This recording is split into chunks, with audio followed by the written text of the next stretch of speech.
বাসন্তী থেকে হরিয়ানায় কাজ করতে গিয়ে এক পরিযায়ী শ্রমিককে পিটিয়ে খুনের অভিযোগ উঠল হরিয়ানার স্থানীয় বাসিন্দাদের বিরুদ্ধে। মৃতের নাম সাবির মল্লিক। হরিয়ানার বাড্ডা থানা এলাকায় ঘটনাটি ঘটেছে বলে দাবি মৃতের পরিবারের সদস্যদের। তাদের আরও দাবি, হরিয়ানায় গোমাংস খাওয়ার অপবাদ দিয়ে সাবিরকে পিটিয়ে খুন করা হয়েছে। সাবিরের শ্যালক সুজাউদ্দিন সর্দারকেও থানায় তুলে নিয়ে যাওয়া হয়েছিল, পরে অবশ্য তাকে ছেড়ে দেওয়া হয়। গত মঙ্গলবার ঘটনাটি ঘটেছে।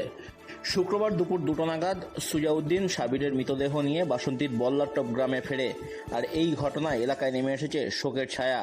ঘটনার যথাযথ তদন্ত ও দোষীদের গ্রেপ্তারের দাবি জানিয়েছেন মৃতের পরিবারের সদস্যরা। এলাকায় সেভাবে কাজ না থাকায় প্রায় 3 বছর আগে সাবির শ্যালক সুজাউদ্দিন ও স্থানীয় কয়েকজন যুবকের সাথে হরিয়ানায় পাড়ি দেয়। সেখানে কাগজ কুড়ানোর কাজ করত সে। আচমকাই গত মঙ্গলবার তাকে তুলে নিয়ে গিয়ে বেধড়ক মারধর করা হয় বলে অভিযোগ। তারপর থেকেই নিখোঁজ ছিল সাবির। পরে পাশের একটি নিকাশি খালের পাশ থেকে উদ্ধার হয় সাবিরের রক্তাক্ত দেহ। পুলিশ দেহ উদ্ধার করে ময়নাতদন্তের জন্য পাঠায়।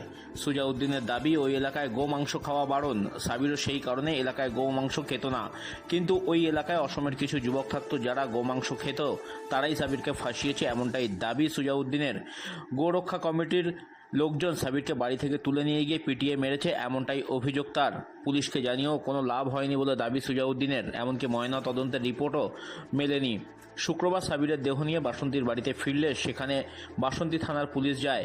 সঠিক কী ঘটনা ঘটেছে সে বিষয়ে তারা তদন্ত শুরু করেছে।